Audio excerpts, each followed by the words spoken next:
poético, este livro de difícil interpretação, compreensão, pois ele se trata de diálogos entre Jó e seus 3 amigos.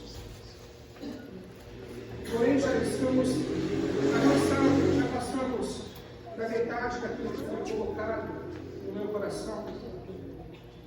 O que acontece? Jó é um homem justo, reto, temente a Deus, se desvia do mal. Porém, ele é um homem comum, nascido de mulher, de homem, descendente de Adão, e com ele carrega uma inclinação, apesar de lutar firme e ser um dos homens mais notáveis em relação à obediência, ele carrega algo dentro de si, uma natureza adâmica. E o máximo que ele pode conseguir, sendo obediente, é ser um bom servo, um bom escravo. Mas, agora, Deus, ele quer um relacionamento mais íntimo com Jó, uma filiação, e isso só se pode ter através do novo nascimento. Então o Senhor começa a perceber que dentro do coração de Jó, apesar de sua obediência plena em ações, ele carrega um vestígio de orgulho, pois todas as suas ações, ele vai se gabar no capítulo 29, dizendo que ele é. Ele vai ter saudade do tempo que ele tinha poder e subjugava os outros. E Deus, ele vai trabalhar isso. E para não nascer de novo, é necessário que se arrependa. Então esse orgulho de Jó, ele é algo nocivo, mas difícil detectar, porque não é algo que alguém pode ver com os olhos, somente através de uma revelação divina, através de uma intervenção divina, pode se prescrutar o coração do ser humano.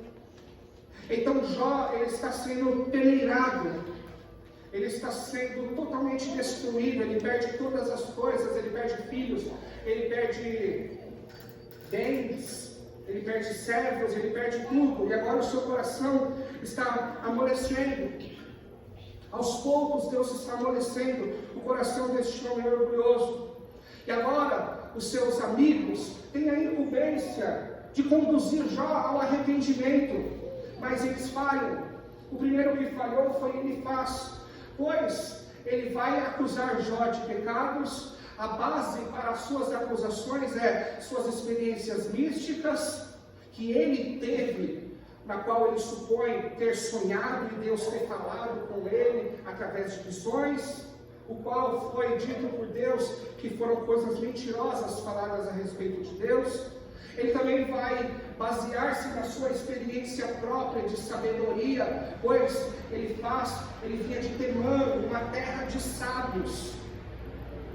Jó, ele não se dobrou à sabedoria de um homem e nem às experiências de um homem, porque elas são importantes para o crescimento particular, e cada um tem uma experiência e uma história com Deus. Mas essa experiência não pode ser transformada em doutrina para toda a igreja, pois a cada um Deus requer uma coisa diferente. O trabalho de Deus, apesar de ser coletivo, ele também é individual em cada ser humano, pois cada um tem uma força, cada um tem uma tristeza, cada um tem um pecado diferente, e Deus, apesar de trabalhar em conjunto, ele também trabalha individualmente pelo teu Espírito Santo. Então a experiência de um homem não serve para santificar ou levar outros a essa experiência.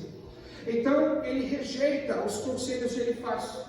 Mas agora quem vai falar vai ser Bildade, o segundo amigo de Jó. Ele não vai se apoiar na experiência de um homem só, mas na experiência de muitos homens. Ele vai se apoiar na tradição. Ele vai dizer que já que um homem sábio não pode convencer Jó, que tal a sabedoria de muitos homens que passaram pela terra? Ele vai falar da tradição oral, dos ensinos acerca da palavra de Deus, acerca das coisas de Deus. E isso se encontra no capítulo 8 de Jó, onde Bildade ele vai falar. Ele vai tentar convencer Jó da sua falha e levar Jó ao arrependimento. Será que ele consegue?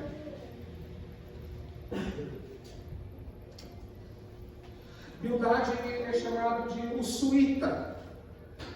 Ele é chamado assim porque os nomes no Antigo Oriente eram em menor quantidade do que nos dias de hoje, pois os filhos costumavam receber os nomes dos pais para honrá-los. Então tinha muitas pessoas com o nome repetido. Então, para diferenciar uma das outras, era citado a terra de onde essa pessoa vinha, era citado o pai desta pessoa, o ofício dessa pessoa. João Batista, ele é aquele que batiza. José de Arimateia, você vai perceber que tem um vínculo com o nome Jesus de Nazaré, porque tinha muitos Jesus. No caso, ele é suíta porque ele é filho de Suá. Quem é Suá? Um dos filhos de Abraão com Quetura. Vamos abrir ali em Gênesis 25, do 1 ao 6.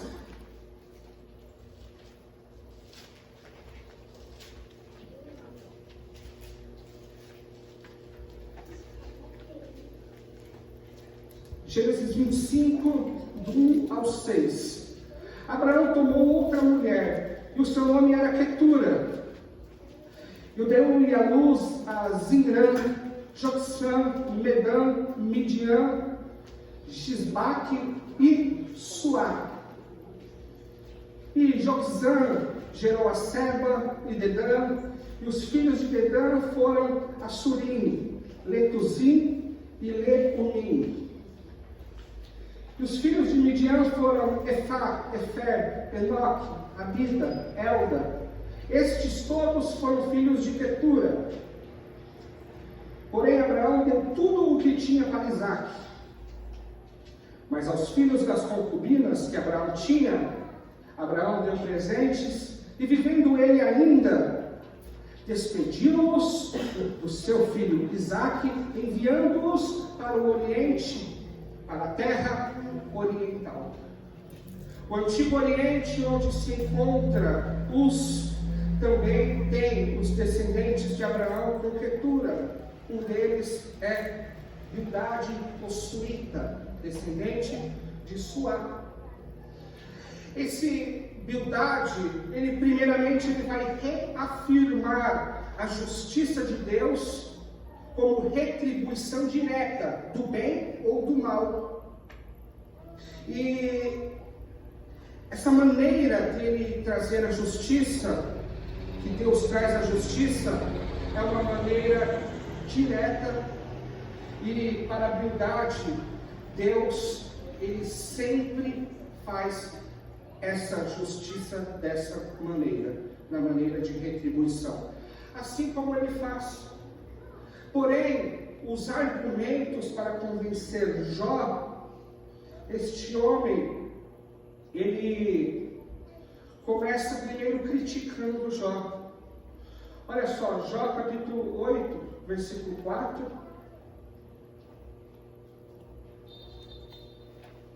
Ele está reafirmando que se Jó está passando por tudo isso, é porque ele fez coisas erradas.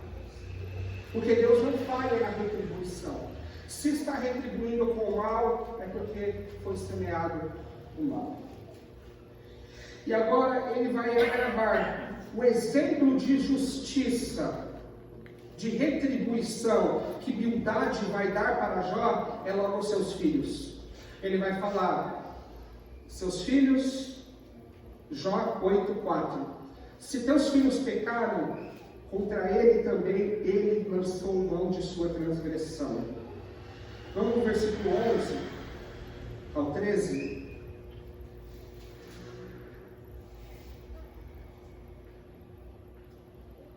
Porventura cresce o junco sem lodo, ou cresce a espadana sem água?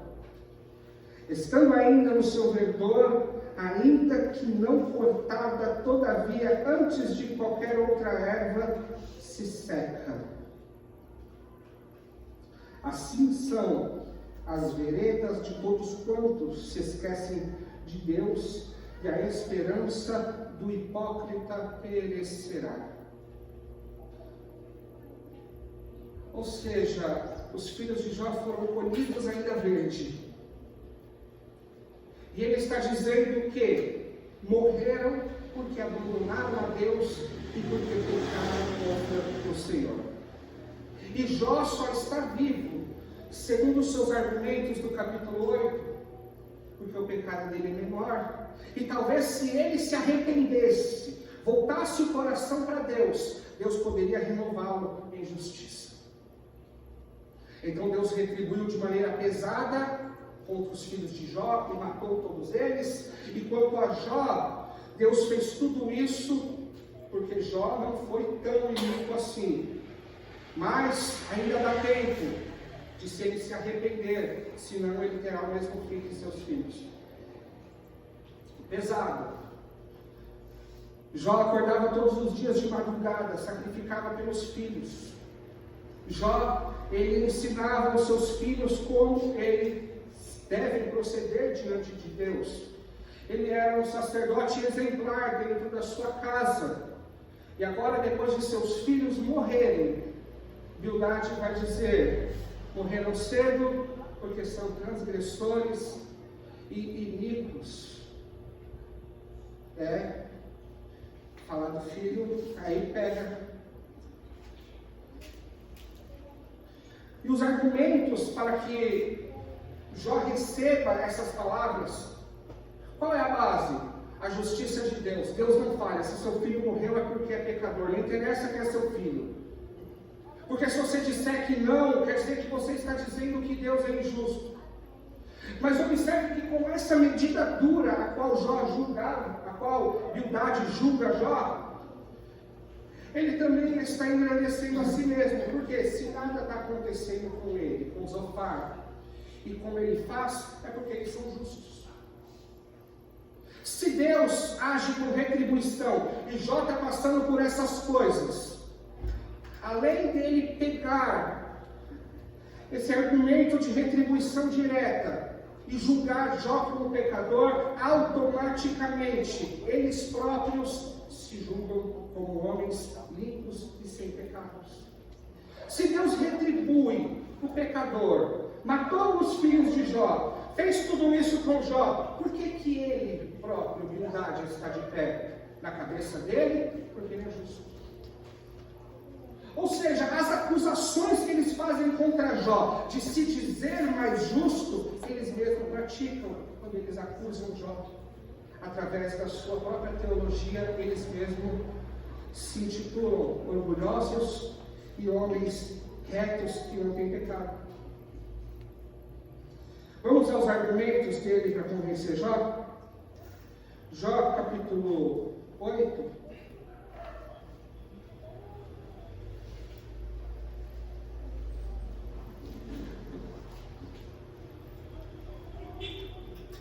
Então respondeu Bildade o Suíta: até quando falarás tais coisas, e até quando as palavras da tua boca serão como vento impetuoso?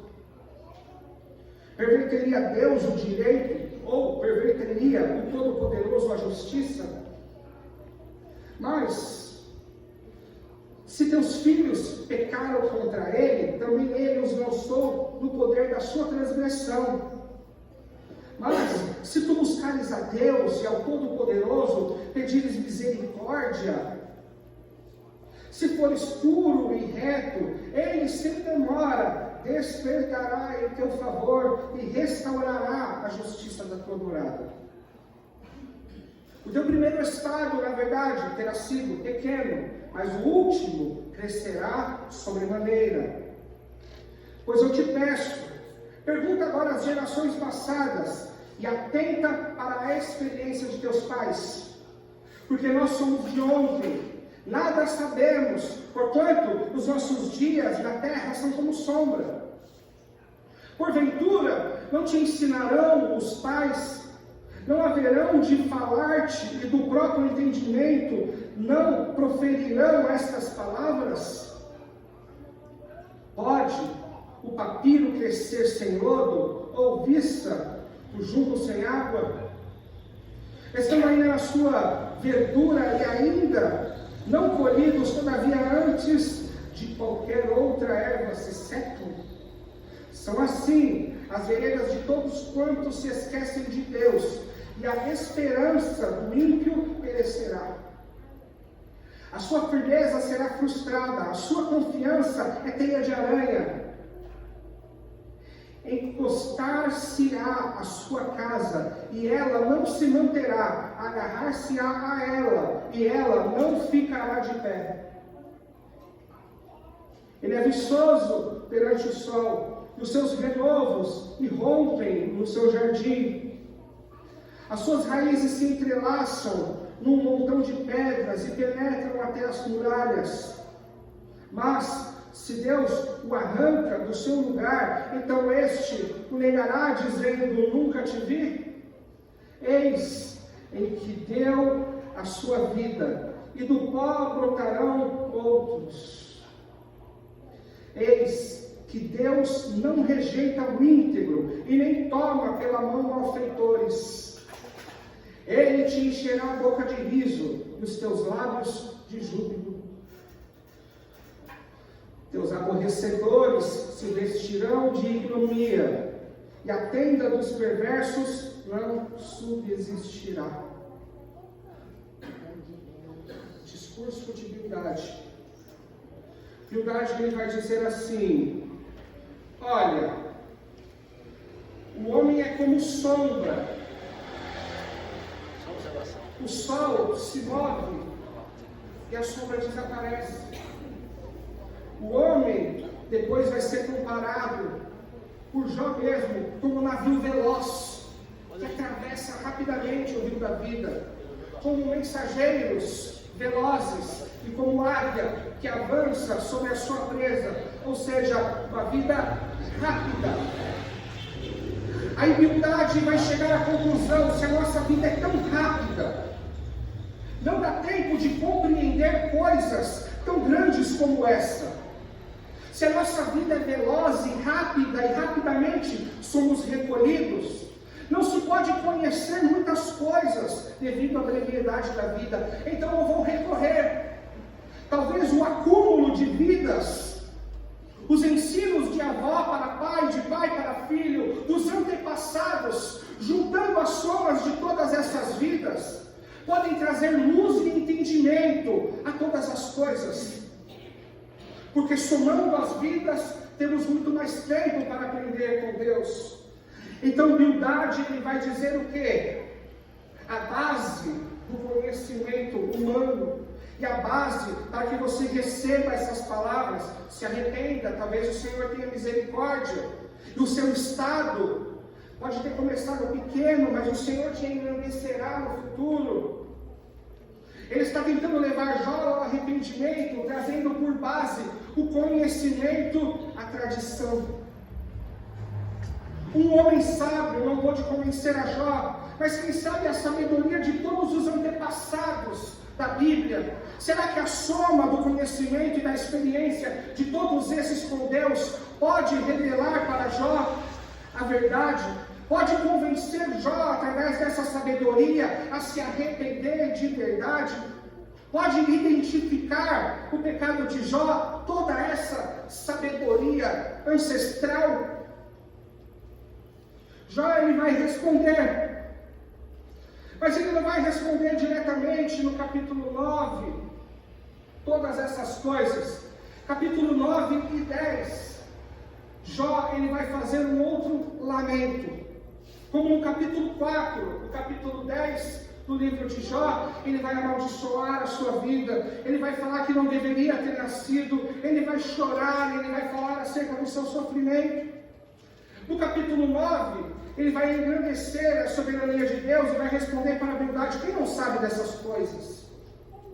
Mas no meio a essa esperança misturada com desesperança, que tem momentos que Jó fala palavras maravilhosas e tem momento que ele vai lá e fala besteira, porque o coração dele está doendo. Ele tem hora que ele encontra fé e ele diz palavras belas, retas e corretas da parte de Deus, onde Deus no capítulo 42 vai dizer para os 3 homens: não falaram que é reto de mim como fez Jó. Então, peneirando toda essa amargura, conseguimos ver revelações de Jó acerca do tratamento de Deus e da justiça de Deus. mas precisa olhar toda aquela casca de sofrimento, aquela poesia de lamento, de dor, onde ele vai fazer comparações com a natureza, com um navio veloz, com trevas, com noite. Mas se você observar, ele vai fazer coisas grandíssimas. Em primeiro lugar, ele não vai se dobrar à sabedoria de uma multidão de que se diz sábio. Incrivelmente, ele não vai sofrer pressão de muitos sábios e ele vai se dobrar. Existe uma maneira de convencer o pecador, através do Espírito Santo de Deus, convencer o pecado, da justiça e do juízo. Argumentos de um homem ou de 10 homens não conseguem. Argumento de 30 homens sábios que escreveram diversos livros, que encheram bibliotecas, não conseguem convencer o homem do pecado, da justiça e do juízo. Sabedoria ancestral não consegue convencer o homem do pecado, da justiça e do juízo.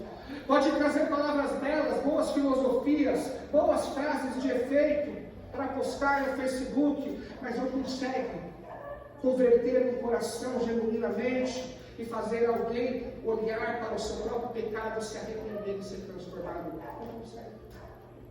Frases de efeito, de sabedoria de Sócrates, helenistas, gregos, que escreveram livros e mais livros, você pode postar, mas a sabedoria destes homens não pode fazer com que o coração enxergue que está errado, se arrependa e peça para Deus uma nova vida. Não pode. Mas isso é muito sério. Por que eu digo que isso é muito sério? Porque Jó no capítulo 12, ele vai responder todos de uma vez. Porque ele usa o 9 e o 10 para desabafar novamente, para falar algumas coisas belas, mas ele vai responder no 12 e 2. Ele vai dizer assim: vós sois povo, e junto com o povo morre a sua sabedoria. Jó 12, 2.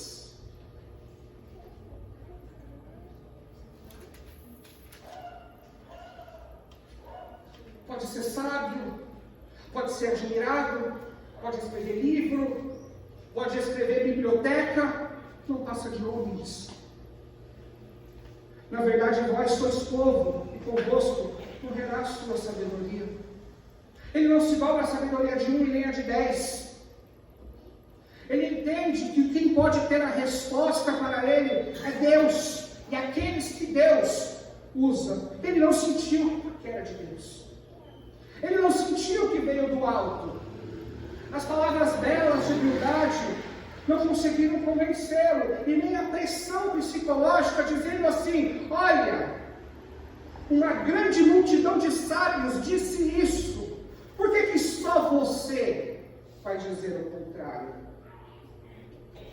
É interessante que não temos tantos detalhes disso, mas Jesus ele fala acerca da tradição em Mateus 15, do 1 ao 9, e aqui sim, Jesus esclarece bastante coisa.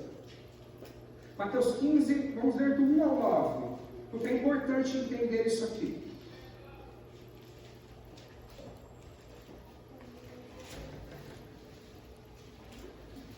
Então vieram de Jerusalém a Jesus alguns fariseus escribas e perguntaram: porque transgridem os teus discípulos a tradição dos anciões, pois não lavam as mãos quando comem? Ele, porém, lhes respondeu: porque transgredis vós também o mandamento de Deus por causa da vossa tradição? Porque Deus ordenou: honra teu pai e tua mãe, e quem maldisser a seu pai e a sua mãe seja punido de morte. Mas vós dizeis: se alguém disser ao seu pai ou à sua mãe, a oferta é do Senhor, o que podereis aproveitar de mim? Esse jamais honrará o teu pai e a tua mãe, e assim invalidaste a palavra de Deus por causa da sua tradição. Hipócritas, bem profetizou Isaías ao seu respeito, dizendo: Este povo me honra com os lábios, mas o seu coração está longe de mim. E em vão me adoram, ensinando doutrinas que são preceitos de homens. O que acontece? Os fariseus, eles estavam muito mergulhados nos ensinos da tradição. O que é a tradição? Vamos entender. Tem uma hierarquia judaica para a importância dos livros e dos ensinos. Eles consideram, os judeus, a lei como o principal em importância, depois os profetas, depois os escritos que é Salmo, Eclesiastes, e por fim, em quarto lugar e último lugar, consideram como fonte de sabedoria a tradição. Lei, profeta, escritos e tradição. A tradição são ensinos, compreensões e reflexões acerca da lei, da Torá e dos profetas, ensinos que vão passando de sabedoria de pais para filhos. Isso é a tradição. Os fariseus, eles estavam considerando muito mais a tradição do que a própria lei. A tradição dizia assim, que uma oferta, quando fosse gerada e fosse entregue para o Senhor, nem o seu pai e a sua mãe, passando necessidade, poderiam pedi-la. Pois se você disser assim, não vou te dar porque é do Senhor, a tradição ensina que você está livre de pecado de desonra. Mas Jesus está dizendo assim, não. Por quê? Através da tradição, você desonrar teu pai e tua mãe, que é lei, você peca contra Deus. Não adianta você dizer assim, olha, essa oferta é do Senhor, passando necessidade teu pai e tua mãe, mesmo que você pense em ofertar ao Senhor, você pecou em desonrá-lo e não sustentá-lo e alimentá-lo, seu pai e sua mãe. Honra teu pai e tua mãe, para que sejam os seus dias prolongados sobre a terra. A desonra ao pai e à mãe era considerado pecado de morte. Mas estes homens, negligenciando esta obrigação, diziam para o pai e para a mãe que passavam necessidade, ao invés de ajudar, diziam eles, a oferta é do Senhor, o que tenho contigo. Aí Jesus está dizendo assim, então vocês consideram a sabedoria da tradição, tudo o que os homens ensinam, a despeito da lei, colocando a tradição acima da lei. Ele está falando o quê? Que a tradição nada mais é do que ensino de homens. A lei é a verdade revelada pelo Senhor. Lei, profetas, ensinos, evangelho. Nunca uma tradição vai estar acima da palavra. Nunca uma tradição vai estar acima da palavra. Mas isso é mexer em um vespeiro. Sabe por quê? Porque a tradição carrega afeto. Porque ela vem de pais, ela vem de avós, ela vem de pessoas que estavam antes de nós e que nos ensinaram o Evangelho. Então difícil é você rejeitar uma tradição por causa da palavra. Difícil é você mudar a conduta de uma igreja acostumada a trabalhar de uma maneira, porque senão alguém vai dizer, mas tal pessoa trabalhava diferente, mas os ancestrais faziam diferente. Ou seja, carrega toda a tradição, afeto sentimental, e quando é colocada a palavra de Deus para que haja mudança, aperfeiçoamento, normalmente soa mal. É difícil de mudar, é difícil de aceitar, porque quem ensinou foi nossos pais, quem ensinou foi a tradição. Então quando vem a palavra de Deus claramente ensinada a respeito de uma mudança, o que vamos ficar? Com a tradição ou com a palavra de Deus? Aqui é que está. Não é algo fácil, não é brincadeira. Porque o Evangelho ele vai dizer em Romanos, texto Romanos 12:2, que não vos conformeis com esse mundo, não seja moldado por este mundo, nem por palavras de homens, nem por ensinos humanos, mas transformai-vos pela renovação do vosso entendimento. Entendimento do quê? Acerca das Escrituras, acerca de Deus, acerca da vontade de Deus, acerca da vontade de Deus para a sua vida operacional ou para o culto ao Senhor. Se a palavra de Deus nos é revelada aqui, iluminada, é pregada claramente, o Senhor exige mudança na forma de adorá-lo, pois a palavra diz que é de um jeito, não dá para ficar apegado às tradições. Por isso, quando mexe nessas coisas em qualquer igreja, é doído. Sempre vai se levantar alguém para dizer, mas a pessoa que antecedeu você fazia diferente. E aquele que antecedeu fazia, por que vamos mudar agora? Então estava tudo errado? Não, amados irmãos. A revelação de Deus para a pessoa individual ou para uma igreja é na medida da fé. Há momentos em que Deus vai exigir uma transformação, pois entendeu que a igreja tem maturidade para isso e é momento de mudança. Às vezes Deus vai trazer uma palavra segundo a Bíblia, claramente ensinada e claramente compreendida, e vai exigir mudança. Por que não mudou antes? Porque Deus não quis, porque é um momento de maturidade para tal mudança. Assim também não é conosco.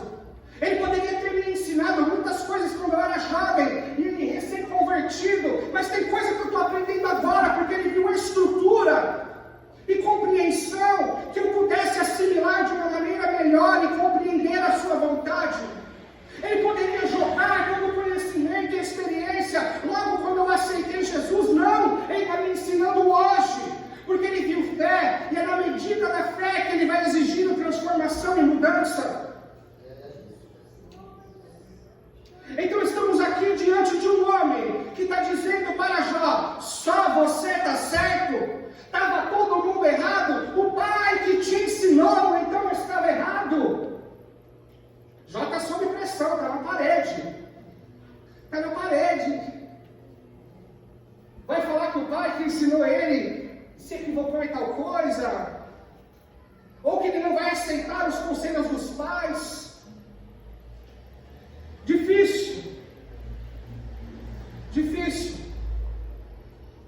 Mas Jó ele falou, pode ser meu pai, pode ser minha mãe, pode ser o que for, são homens mortais, e com eles morre a sua sabedoria.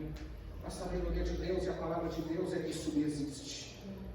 A partir do momento que eu me entreguei ao Senhor, todas as autoridades se tornaram relativas, e Ele é a autoridade absoluta. O que eu quero dizer com isso? Que todas as autoridades eu devo obedecer segundo a Bíblia. É minha obrigação obedecer às autoridades, pois todas elas foram instituídas por Deus, mas elas são relativas. Por que relativas? Porque se essa autoridade estiver mandando algo que esteja contra a vontade e a verdade de Deus, eu devo rejeitar essa autoridade e ficar com aquela que é a autoridade absoluta, que é Deus. Eu devo obedecer às autoridades, mas se alguém disser assim para mim, vai e adultera, eu não posso, pois eu devo obedecer a essa autoridade relativa. Mas quando essa autoridade vai contra a palavra de Deus, eu deixo essa autoridade para lá e fico com a autoridade de Deus, fico com a palavra de Deus. É assim? Não é assim? Se estivermos pregando o Evangelho, creia, pois há uma autoridade eclesiástica. O Senhor me deu um ministério, o Senhor me chamou para isso. Há uma autoridade, mas se eu falar coisa que é contra a Bíblia, a minha autoridade cai por terra e prevalece a autoridade da Bíblia, da palavra de Deus, a autoridade do Senhor. Então todas as coisas que a tradição trouxe e que estão de acordo com a palavra, com a vontade do Senhor, opa, vamos lá. Mas a partir do momento que me é revelado uma verdade, está lá na Bíblia claramente, eu não posso mais ficar com a tradição. Eu não posso mais ficar com isso. Ainda que seja uma memória afetiva, ainda que doa em mim, porque tradição é isso, carrega afeto. Eu devo ficar com Deus, com a palavra de Deus, com os ensinos. Aleluia. Glória a Deus. Doa quem doer. E Jó ainda está diante da opinião de todos.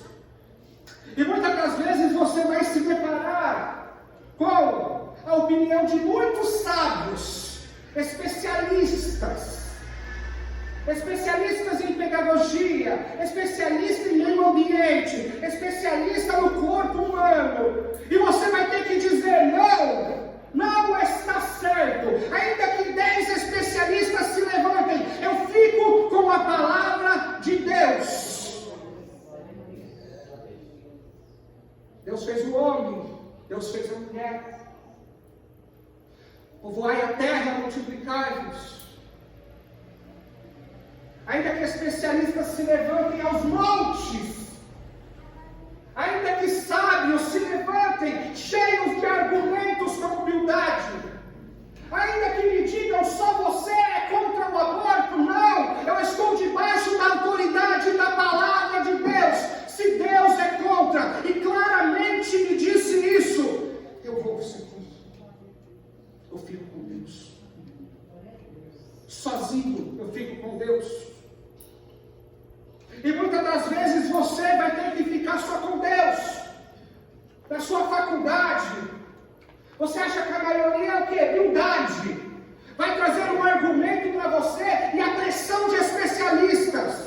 A pressão de um monte de reitores e professores para dizer que isso é bom para você, mas a palavra do Senhor está em primeiro lugar, pois Ele é o manual de vida do ser humano. É Ele que faz o ser humano andar e ser feliz, produzir e deixar legado. É a palavra de Deus. E não caia em pressão popular, porque junto com o povo morre a sua sabedoria. A voz do povo é a voz de Deus? Não! Porque senão todos já teriam se convertido se tivessem ouvido verdadeiramente a voz de Deus. Jó sob pressão, Jó se mantém firme. Jó, ele vai contra mestres da antiguidade, renomados, assim como Jesus também foi. Porque na vida de Jesus, no momento em que Jesus pisou na terra, muitos rabinos faziam sucesso na época, muitos mestres haviam ali ensinando a Torá, ensinando os fariseus.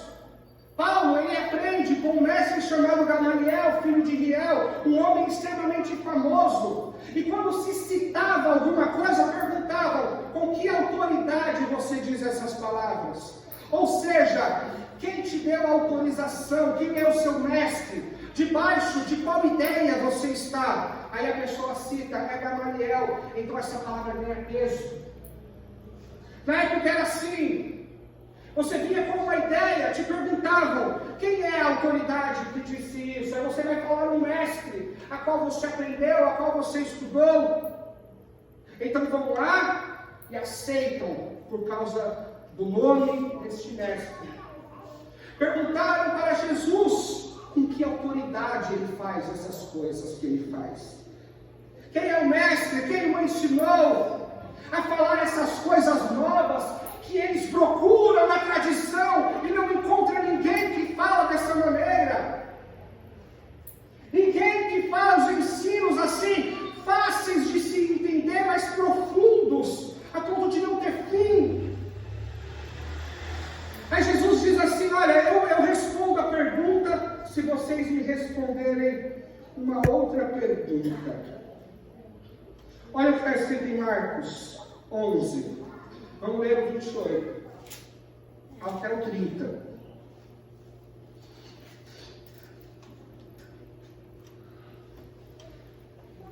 E me perguntaram: com que autoridade fazes essas coisas? Ou seja, quem é que te enviou?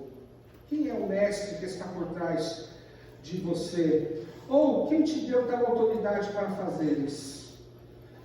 E eles respondeu Jesus: Eu vos farei uma pergunta. Responder-me-ei e eu vos direi com que autoridade faço essas coisas. O batismo de João era do céu ou dos homens? Responde. Esses homens, eles não poderiam responder que era de homens, porque João era considerado um profeta. E se dissessem que era do céu, eles estão reconhecendo que João legitimamente é um profeta e que eles não ouviram a voz de João acerca daquele que viria. Jesus ele está dizendo assim: olha, com que autoridade eu faço? Me responde, João vem dos homens ou vem de Deus? João, ele é um homem carnal e louco? Ou ele é um profeta de verdade?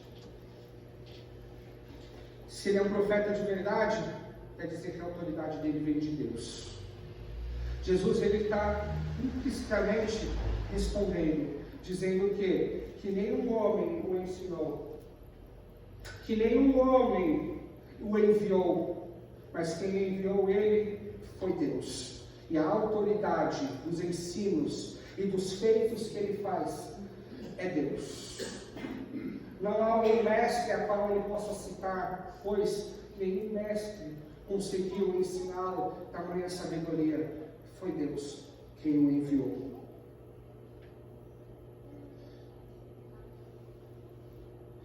E naquele tempo era assim: você traz uma coisa nova? Quem é o rabino que te ensinou?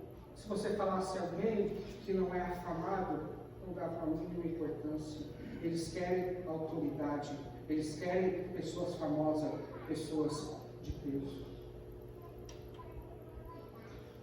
Jó não está nem aí. Na tradição tem seus pais, na tradição tem seus avós, tem sábios de outras regiões do Oriente. Mas ele entende uma coisa, que o problema dele e as coisas que ele está passando, somente a sabedoria de Deus poderia trazer respostas para ele. E tem coisas na nossa vida que é muito melhor orar do que pedir conselhos para os outros. É melhor orar. Jó, ele prefere ficar com a autoridade absoluta, a qual ele ainda espera uma resposta. Ele prefere ficar com Deus do que sofrer pressão de um monte de sabichões e de especialistas. Jó ele aguarda uma resposta de Deus ainda que ele não sentiu humildade. Mas ele fala uma opinião acerca de Deus que vai contrariar até mesmo o seu próprio pensamento antigo. Ele começa a ser transformado através daquilo que Deus está tratando no sofrimento dele. Olha o que Jó vai dizer no capítulo 9, 22. Até a compreensão dele acerca da justiça de Deus começou a sofrer efeito com as coisas que estão acontecendo. Para mim tudo é o mesmo, porque humildade com aquele discurso, Deus não anda de mão dada com o ímpio, e também não faz o justo passar por sofrimento. Não, isso não acontece. Os exemplos, assim como João, assim como ele vai dar vários exemplos na natureza para dizer isso. Deus não anda de mão dada com o ímpio. Ele retribui corretamente, segundo as obras de cada um. Ao ímpio ele destrói, e ao justo ele exalta. Aí Jó vem com algo novo. Para mim tudo é a mesma coisa. Por isso vos digo, ele destrói o íntegro e também ao perverso. Isso é novidade. Deus que retribui a cada um segundo as suas obras e pesa a mão sobre o íntegro e também sobre o perverso. Deus não faz acepção de pessoas no seu tratamento terreno. Isso é uma novidade perigosa para a época, mas é verdade. Vamos ler aqui Eclesiastes 9:2.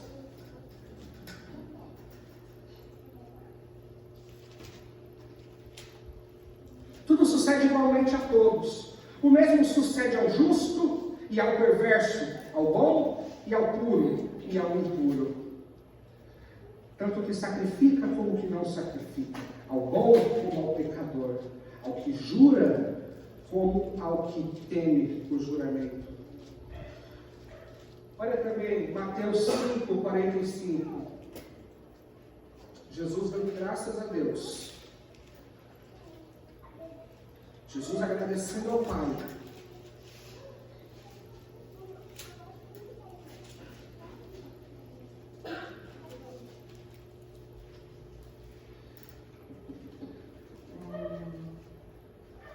Não é esse texto, mas está escrito aqui.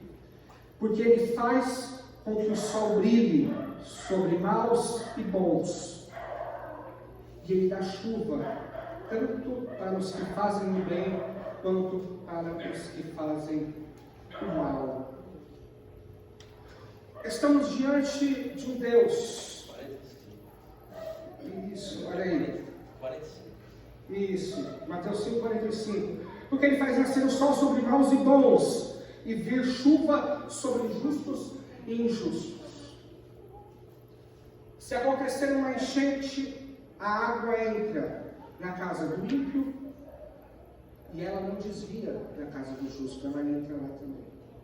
A violência, ela acontece com o ímpio que vai trabalhar de manhã, mas muitos justos também são pegos pela violência.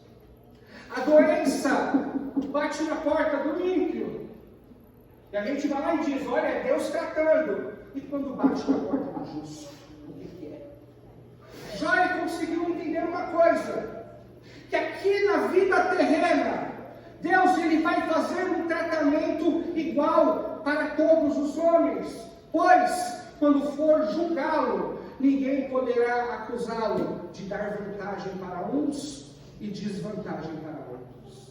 Então ele trata igual, quanto às bênçãos e quanto às provisões terrenas. Porém,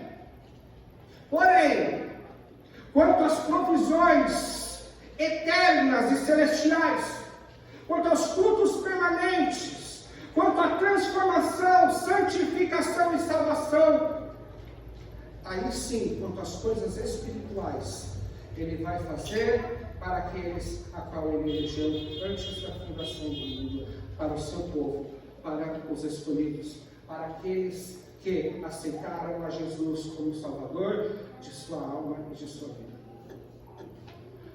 Aí o sofrimento bate na porta de todos, mas o justo é aperfeiçoado por Ele, e o ímpio é endurecido cada vez mais. A violência vem para todos. O ímpio sofre e chora, é consolado pelo Espírito Santo e transformado. O justo é transformado e consolado. O ímpio, ele quer revanche. Eu perdi aqui, eu vou ganhar ali. Eu perdi aqui, essa pessoa. Ou seja, o tratamento ele é igual no exterior, mas internamente ele aperfeiçoa os seus, enquanto os outros perecem sem entendimento. Jó vai falar isso no final. Ele vai compreender. Ora, mas então Deus não opera justiça imediata? Às vezes não. O que fazemos na terra, colhemos como consequência das nossas ações. Mas ainda não é a punição de Deus, pois o salário do pecado é morte, é sofrimento. Deus, Ele marcou um dia para julgamento de todos. Neste dia, o ímpio será como a palha. O trigo será colhido no cesto guardado por Deus. O ímpio, como palha, será lançado no fogo. Ele marcou um dia para julgamento. O dia do Senhor, o dia que terão que comparecer diante dele. Por isso, aqui na terra não há justiça plena. Você vai ver estupradores sendo inocentados,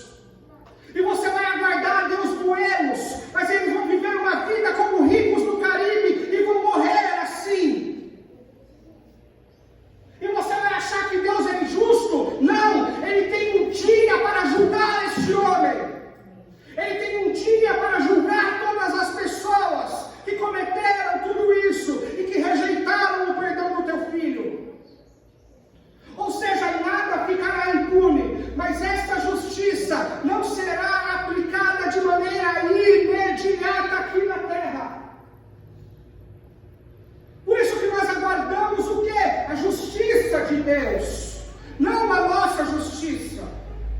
Não nós dizemos, ele deve morrer, aquele não. Vai haver justiça. Mas nem toda justiça será operada aqui na terra. Então você vai olhar dias em que seu coração vai ficar como Jó. Será que Deus é justo mesmo? Olha lá o ímpio prosperando e eu servindo a Deus e tendo dificuldades. Você vai ser como Asaf no Salmo 73 e amargar o coração olhando a prosperidade do ímpio. Vai dizer, em vão purifiquei as minhas mãos. Não! Não! Porque haverá um dia em que todos prestarão conta do que fizeram perante Deus, diretamente com Ele. Não tem como mentir, Ele trará à memória todos os feitos do homem. Mas Jó descobriu uma coisa muito preciosa. Mas Deus vai tratar todos da mesma maneira, sobrevindo bênçãos e dificuldades sobre a vida de todos, independente se são maus ou bons. E cada um viva segundo a tua consciência, sabendo que prestará conta diante dele no dia do juízo. Jó vai dizer que Deus, ele é juiz. Ele vai dizer que ele quer se defender diante desse juiz. Ou seja, se tem um juiz, haverá um julgamento.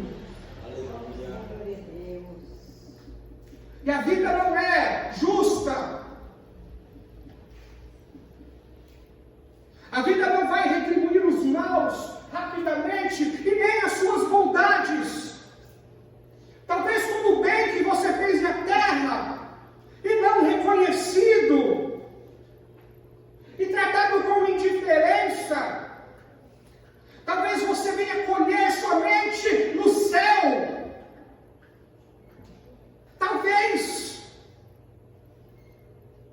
Talvez lá seja a reta justiça de Deus, dando galardão por tudo que você fez, enquanto você espera uma justiça terrena que pode ser que não venha.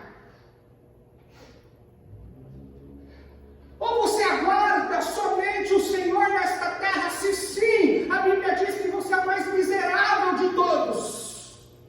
Porque até Abraão, ele procurava uma terra e andou como peregrino.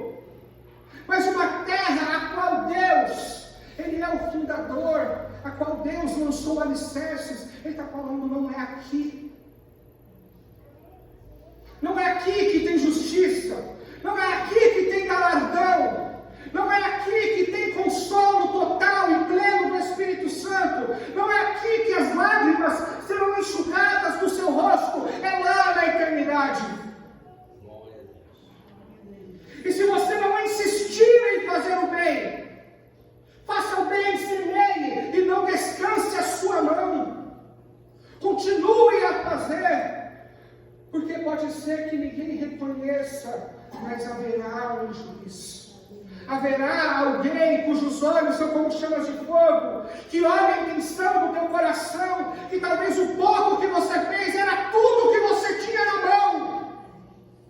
Ele vai considerar como um grande galardão o teu feito, pois ele diz que as moedas da viúva, ela foi a que deu mais.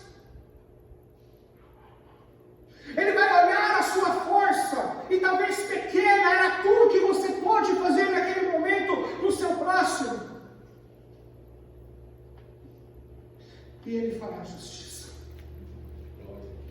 Temos um juiz que tem um julgamento marcado para todos os homens. E todos vão ter que comparecer perante ele. Jó percebe que Deus está tratando ele igual a qualquer um, apesar de ele ser justo, reto, referente a Deus, se desviar do mal. Ele está percebendo que o tratamento de retribuição de Deus não é somente nesta terra, mas que há um mundo vindouro a qual Deus ainda pode retribuí-lo. Essa é a nossa esperança. Mas Jó está no meio do sofrimento. Ele está misturando palavras de dor com sabedoria. Ele vai dizer que pode nem mesmo argumentar contra Deus, que qualquer palavra que ele fale, ele aumenta o seu pecado. Ele vai falar da grandeza de Deus, ele vai concordar com humildade, nem sempre essas coisas é ele que faz, e ele começa a falar da natureza, da grandeza de Deus, usando exemplos maravilhosos.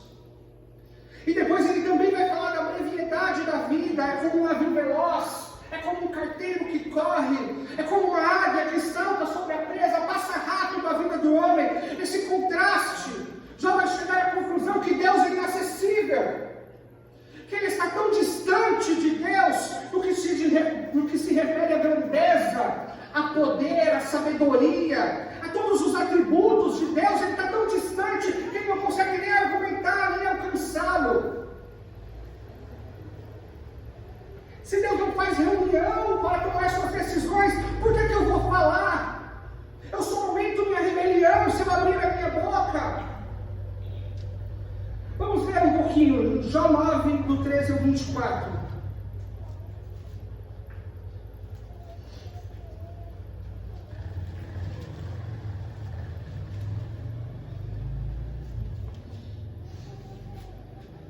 Deus não revogará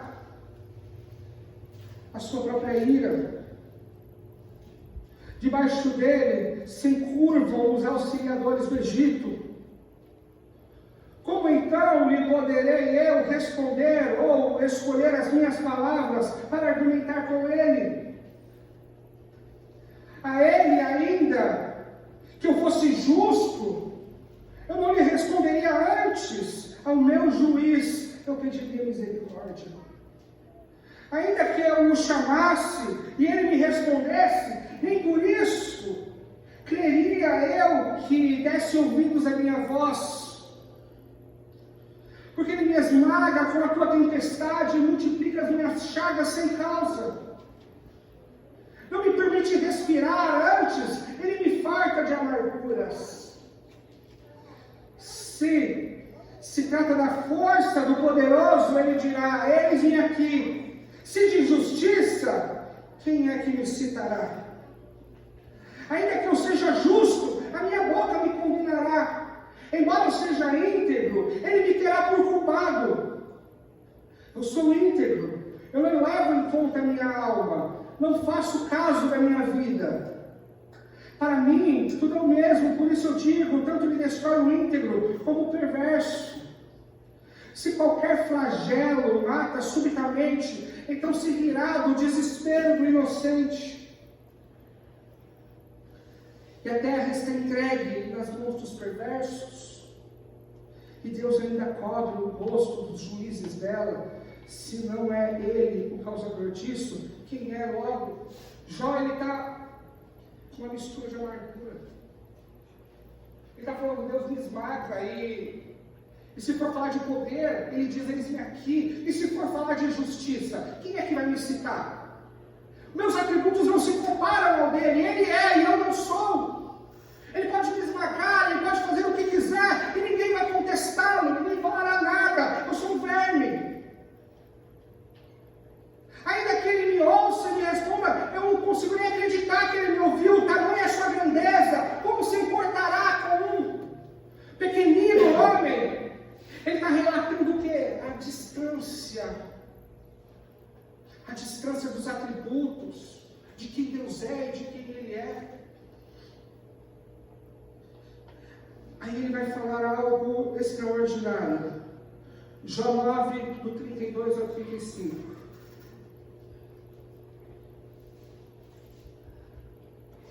Ele não consegue alcançar Deus. Deus está muito distante no que diz respeito ao atributo, à santidade, à verdade.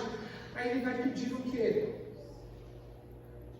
Porque ele não é homem como eu, a quem eu responda, vindo juntamente a juízo. Não há entre nós um árbitro que ponha as mãos sobre nós ambos. Tire ele a sua vara de cima de mim e não me amedronte com o teu terror. Então eu falarei sem temer, do contrário, eu não estaria em mim. Jó está dizendo assim, agora, vendo que ele pode todas as coisas, vendo que ele tem a autoridade, ele é o juiz, eu falo com medo. Agora as palavras que ele jogou no capítulo 4, que ele desabafou, detonando com Deus, ele não consegue mais, agora ele fala com medo. Porque se Deus quiser, ele esmaga Jó. Então ele vai pedir uma coisa: Deus não é homem. Eu peço alguém que ponha as mãos no ombro de ambos nós. Ou seja, alguém que entenda Deus e que também me entenda. Ele está dizendo: eu preciso de um mediador entre nós, para que eu entenda as demandas de Deus e para que Deus entenda também o meu sofrimento. Ele está pedindo, sabe o quê? Jesus Cristo que nós temos. Alguém que é Deus e que entende as demandas de Deus, que honra a santidade de Deus, que sabe da vontade perfeita de Deus, mas alguém também que como homem sofreu e que pode colocar as mãos no nosso ombro, dizendo: eu também te entendo, e fazer uma mediação, pedindo para Deus misericórdia, pedindo para Deus perdão pelos nossos pecados, pedindo para Deus: perdoa-os, não sabem o que fazem, são apenas pó. Seus dias na terra são só amargura e sofrimento. Perdoa-os, Senhor, e dá a eles a luz, o gozo do perdão e da salvação. Jó está dizendo: Deus está tão longe de mim, eu não consigo nem falar com Ele. Mas se tivesse um mediador, se tivesse alguém que me entendesse e que entendesse a Ele, traria paz entre nós dois. Glória a Deus. Glória a Deus que Jesus fez isso, vendo a minha miséria e que eu sou pó, vendo também a santidade e as demandas de Deus, Ele resolveu o caso. O pecador tem que morrer, lançou sobre ele os pecados de todos, atendendo à justiça de Deus, mas não nos deixando só, não nos abandonando ao inferno, mas também trazendo com essa morte o perdão dos nossos pecados, colocando a mão nos ombros de ambos, de braços estendidos na cruz, colocando a mão nos ombros de ambos, consolando o pecador com o perdão e entendendo a justiça de Deus e sofrendo a justiça de Deus, para que Deus seja justo. Ele morreu pelos pecados, porque Deus não podia fazer vista grossa ao pecado, nem mesmo nos salvos, nem mesmo nos que creem nele. Então o que fez Deus? Lançou sobre Cristo esses pecados e os puniu de maneira severa, sendo Cristo justo. Deus operou nele justiça. Deus puniu todos os pecados dos que têm fé em Jesus Cristo. Ele antecipou o julgamento daqueles que creem, punindo no seu próprio Filho, fazendo Deus justiça sobre o pecado, não fazendo vista grossa. Ou seja, o seu perdão não é um pedido só de perdão. Alguém teve que pagar por esse pecado, alguém teve que sofrer, seja uma mentirinha, seja um assassinato, tudo foi jogado nas costas de Jesus, e ele foi morto por causa desse pecado. Ou seja, o pecado dos salvos foi punido em Cristo de maneira antecipada para aqueles que ainda haveriam de vir.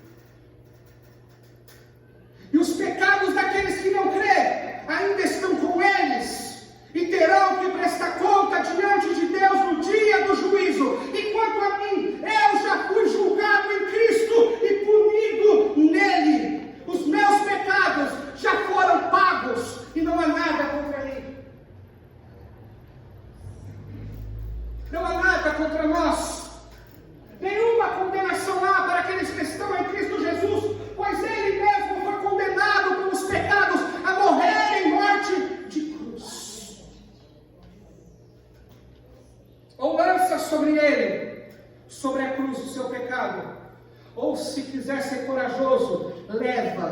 te leva até a sua morte, e você vai se encontrar com Ele para pagar essa dívida, porque nada passa diante dos olhos de Deus. Ele é justo, é um dos seus atributos, e não é à toa que Ele é chamado de justo, não é à toa, é porque os pecados dos salvos foram todos punidos, então não há uma mancha na sua justiça, e o pecado dos ímpios ainda vai ser punido. A diferença é que alguém recebeu os meus flagelos, os meus açoites e a minha morte. Mas aquele que vai carregar o seu pecado, sem aceitar a Jesus, sem reconhecê-lo como Salvador, vão carregar o seu pecado consigo. E Deus não vai poder fazer vista grossa. Ele é justo, Ele é santo, e Ele vai ter que punir. Com dor no coração, pois Ele não tem prazer nem na morte do ímpio, mas Ele não pode negar a si mesmo. Não pode negar quem Ele é. Ele é justo, e todos os pecados serão punidos. Todos. Toda mentirinha, todo julgamento, tudo será punido. Ou em Cristo, ou no pecador que não se arrependeu. Estamos falando da justiça de Deus. E Jó conseguiu entender que ela não é na terra. Jó está começando a abrir a mente dele e entender que nem tudo vai ser um mar de rosas para o justo, mas que haverá um julgamento para todas as ações humanas. Os meus pecados foram punidos em Cristo, e as minhas benfeitorias, o que haverá de acontecer? Haverá também o julgamento das obras, o trono branco, na qual salvos se achegarão a Deus, para receber de Deus, cada um segundo as suas obras, não para serem mandados para o inferno, não para serem julgados entre céu e inferno, mas para ser julgadas as suas obras, onde Ele colocará um fogo para saber quais as intenções, e aquela que permanecer de pé será dado uma galardão para esta pessoa. Glória a Deus por isso. Glória a Deus por isso. Tudo o que você fizer, nada passa batido diante dos olhos de Deus, seja bom ou seja mal. E a punição não é aqui. Talvez o ímpio ache assim: fiz e não aconteceu nada, está tudo certo. Lembra o que o filho de Jacó fez com ele? Rúben profanou o leito do seu pai, dormindo com uma das concubinas na sua cama. Sabe o que o pai fez na hora? Nada. Mas na hora da herança, não teve herança para ele, não teve nada para ele. Então talvez não aconteceu nada. Cuidado, vai ser no dia da herança que ele vai falar o que vai acontecer com A e com B. Todos fazem o que quer. Pode ser que não haja consequência, mas na hora de dar herança, o Senhor vai lembrar de todas as coisas e de todas as nossas ações. Em nome de Jesus, se coloque em pé. Glória a Deus porque temos esse mediador. Glória a Deus porque podemos olhar para Deus e dizer: o Senhor me entende. Tem alguém que atendeu a minha necessidade, a minha causa, e colocou as mãos no ombro de um e no ombro do outro, para entender a justiça de um e para entender também a pequenez do outro, para entender a glória de um e a necessidade do outro, para entender a força e a fraqueza. E Ele foi o mediador, e Ele trouxe paz. Ele uniu esses dois, Deus e o homem pecador. Jesus Cristo, o único mediador. Jó começou a clamar por um Jesus, coisa que nós temos. Aproveite. Senhor Deus, maravilhoso Pai, obrigado por Jesus Cristo, Senhor. O sacerdote, que quer dizer ponte, a palavra sacerdote é ponte, Estávamos distantes, Ele nos uniu, pôs a mão no ombro de um e do outro. Ele foi essa ponte. Ele é o intermediário, Ele está no meio, Ele é o mediador, Ele está no meio. Porque não há outro mediador entre Deus e os homens senão Cristo Jesus. Filhinhos, não pequeis, mas se por acidente pecares, sabei vós advogado junto ao Pai. Jesus Cristo, o justo. Cuidado, ele não é advogado de bandido, ele é Jesus Cristo, o justo. Aleluia. Então ele não vai defender o errado. O que ele vai advogar? O seu arrependimento e o perdão junto ao Pai. Ele não vai fazer vista grossa pelo seu mal e falar, não, eu vou dar o certo por errado. Não, ele é o advogado, Jesus Cristo o justo. Ele vai dizer para Deus, perdoa o Senhor, envia o Espírito Santo para que ele reconheça, pois eu já paguei essa dívida. É assim que ele vai fazer. Ele não dá o inocente para o culpado, nem o culpado para o inocente, não. Ele é o justo.